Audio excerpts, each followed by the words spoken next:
So this video is going to help you filter quiz results or test results for the purpose of grouping students and even putting them in order so you can use them in the seating chart that the last video explained.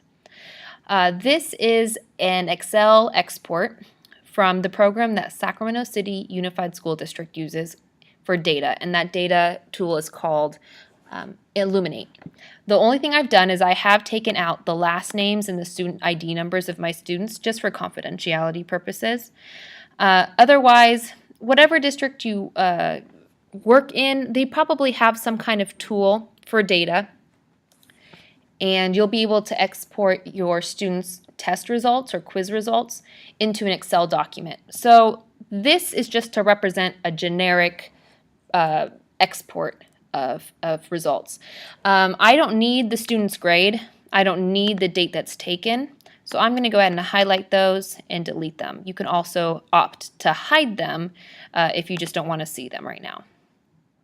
This quiz is out of 10 questions. You actually see questions 1 through 10 right here. So I know that, and that's factored into the percentage that they got, so I really don't need that. I like to clean this up. I'm going to go ahead and clean this up. This is one of my honors classes. You can see that they are accustomed to working very hard. Give me 1 second. There's someone who is at the door. Okay, back. So I don't really need to see this label. I'm going to delete this and kind of clean it up. This is a nice function. I can see question by question what students answered.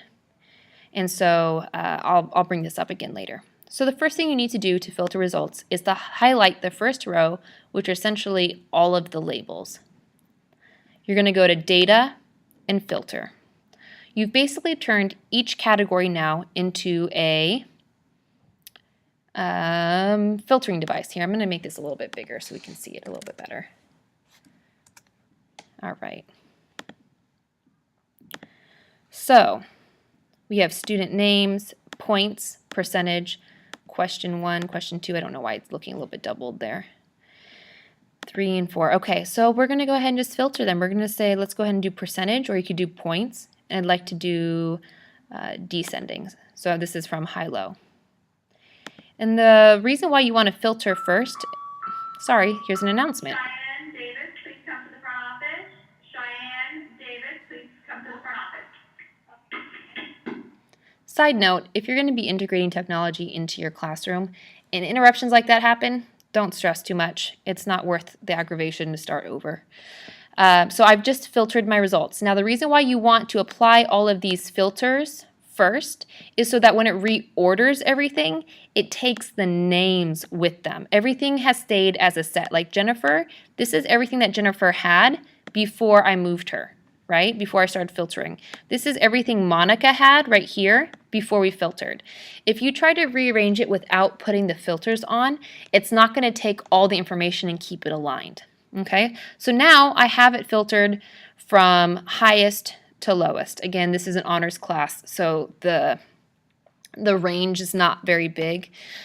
You'll see in the later classes that it's much more advantageous. Also, the great part is I can say, okay, if someone didn't get 100%, okay, which would be these people, which questions are they most likely to miss? 3, 4, 6, and 7. So as a teacher, I can analyze my data. This filtering process is not just for a seating chart, it's for any kind of data analysis you want to do. Again, you're going to look at 5 different sample classes, so it's not that big of a range here. You're going to see it more so on the other classes. All right, so once you have it filtered, what you can do is you can copy or highlight that, copy that, okay, and then you're going to open up your seating chart document. Oh, I don't have that open anymore. And you're going to paste it in for period 1 so that your seating chart populates. All right, thanks guys.